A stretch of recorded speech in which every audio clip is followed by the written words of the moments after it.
and welcome to my presentation. So today I'm going to be talking to you about healthy screen time. So I've chosen this topic as I believe many educators and parents aren't aware of the harmful effects too much screen time or introducing children to screen time when they aren't developmentally ready can have on their learning and development. So my aims of this presentation are to provide resources and relevant information to help educate people on the effects of too much screen time. So I hope you enjoy this and I hope you learn something new. Thank you.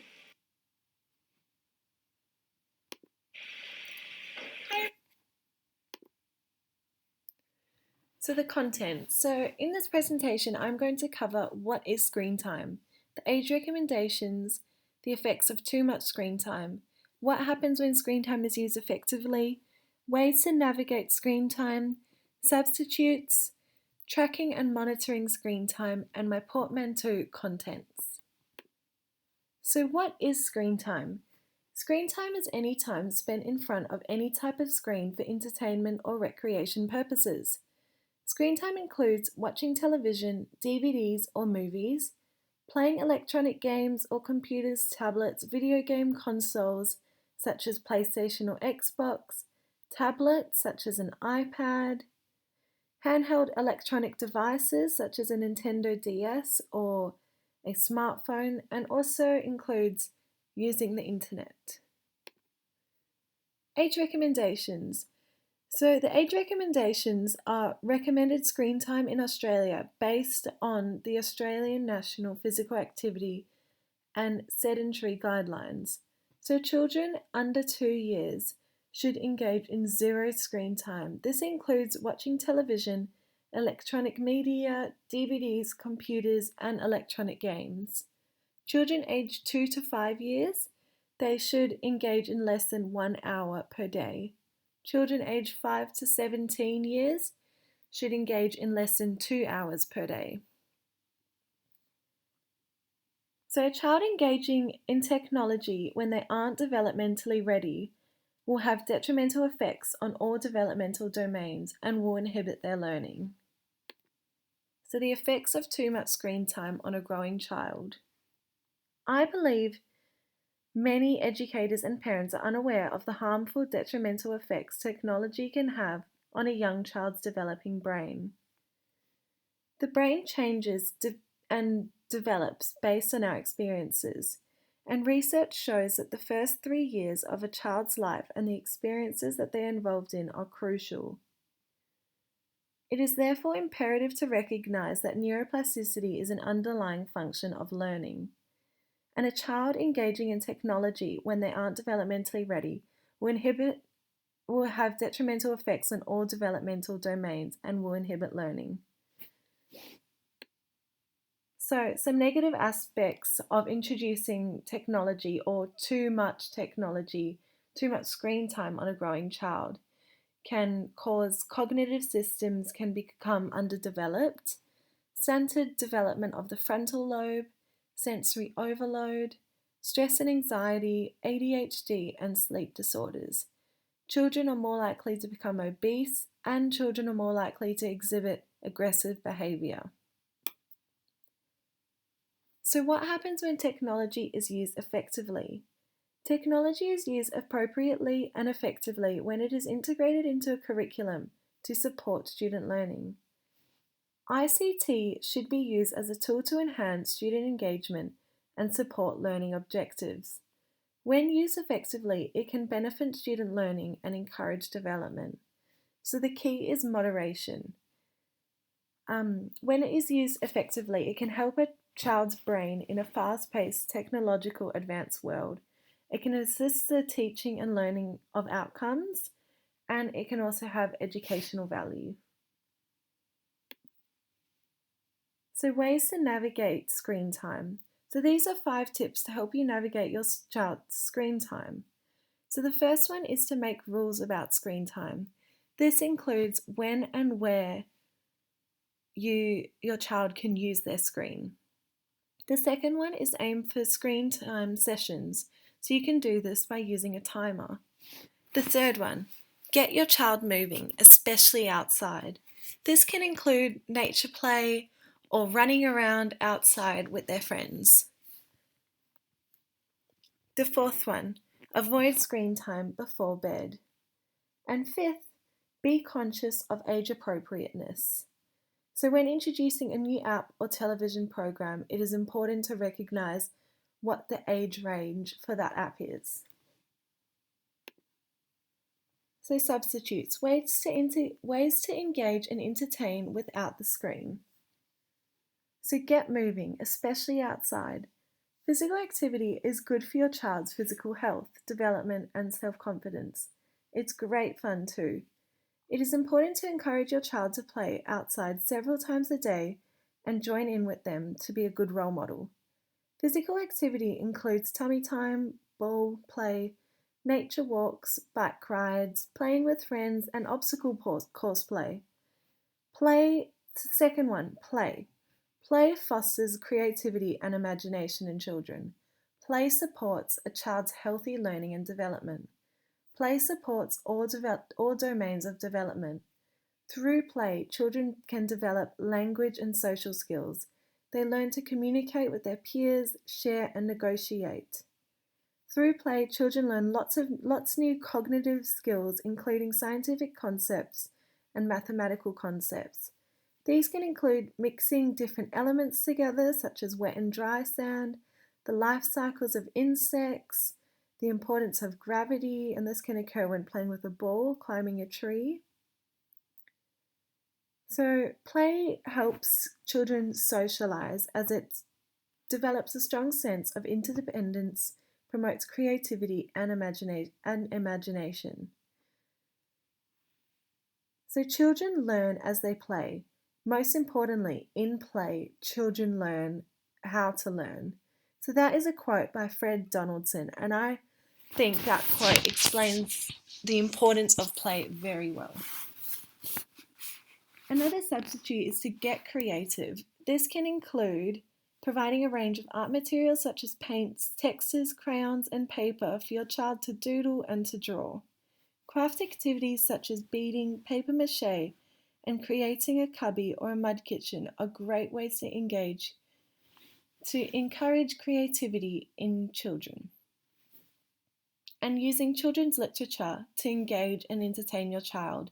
Children's literature are a fun, engaging activity where you can bond with your child and teach them lots of new words. You can teach them different concepts and just teach them friendship and social skills.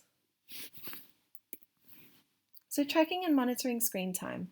Too much time engaging in screen time can result in sensory overload for your child. Over-engaging in screen time can impact brain development and affect your child's developmental domains. It is therefore important to record the time that your child is spending engaging in screen time. There have been many apps and settings on technology devices to help. Phones and television sets have screen time monitors to track the amount of time is spent engaging. So I have provided instructions on how to track and monitor screen time on Apple devices on the screen. I've included instructions and videos on how to do this in my portmanteau for both Apple and Android devices.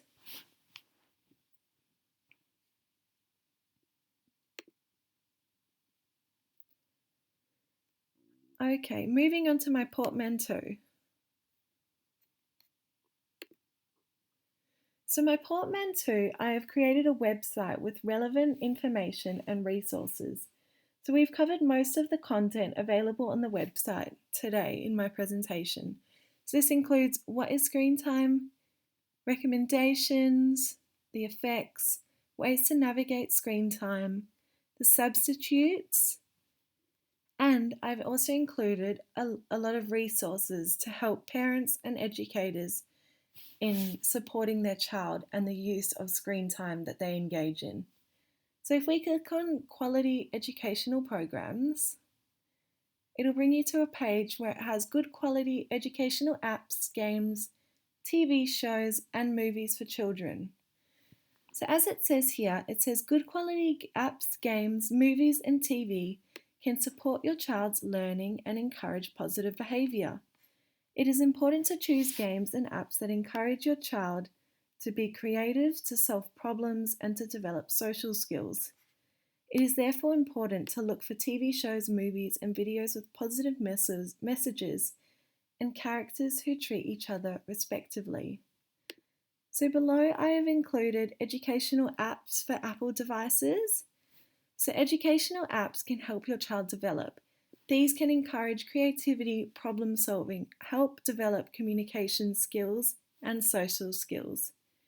So these apps below are suitable for ages 5 and older. Yeah. So I've got some practical things to think about when introducing apps to children. So age range. It is important to check what is appropriate for children and to check that it matches your child's age. In-app purchases. So it's important to check in-app purchases that are blocked and a one-click payment options are disabled. Privacy settings. So it's important to check the terms and conditions to see whether and how apps collect data and make sure you're comfortable with the data that they are collecting. So educational television for children.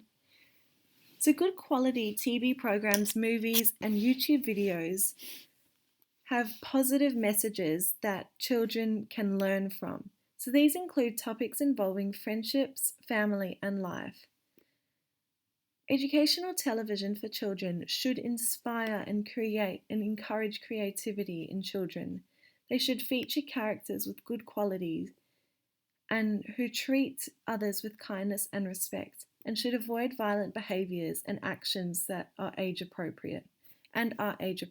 So these are some useful quality TV shows that you can introduce to children when they are ready.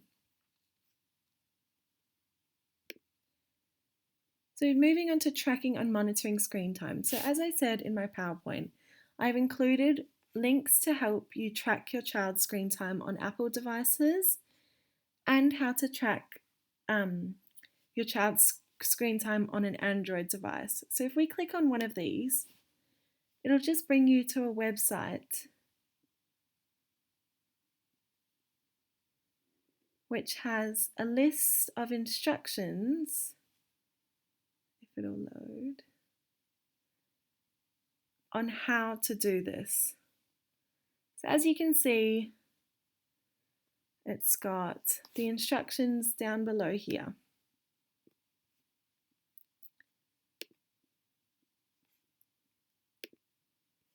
Okay, and I've also included a video to help you track and monitor your child's screen time, as it can be easier to watch a video instead of reading step-to-step instructions. So my substitutes resources page. So these are active, creative and fun ways to engage your children without using a screen. So I've included, so if you click on these links below, there's lots of ideas and resources for you to use. So sensory play activities for children, Nature's Path, 7 fun, simple outdoor activities for kids, and Nature Play WA, fun outdoor activities for kids. So if we just click on one of these, click on the Nature Play WA link, it's got a whole list of fun outdoor activities for kids. And these are organized into different seasons. So we've got spring activities, summer activities, autumn activities, winter activities, and fun for all seasons. So as you can see, there are lots of different activities and things that you can do with your child that don't include sitting in front of a screen. And these activities are going to be very educational and beneficial for your child's learning and development. So moving on to my page, useful informative posters. So these are useful informative posters which you can use and learn from. So I've got a page on how much screen time each day, so age recommendations. I've got the effects of too much screen time. How much screen time is too much? Screen time and bed. What is the impact of too much screen time? So as you can see, there's lots and lots of resources. And this one here, it's created by Bring Back Play. So this is a action that started in the UK and it's called Unplug and Play. And it's an idea that was brought about to bring children back outside and engaging them in play instead of sitting inside watching TV or playing games inside. So as you can see, there's lots of informative posters here to help inform you as a parent or you as an educator. So if we click more, I've just got my references, which are a list of references where I've found all my information, and you can use these references to help you gain knowledge as well as all my links on my Portmanteau website. I hope you enjoyed my presentation. Thank you so much.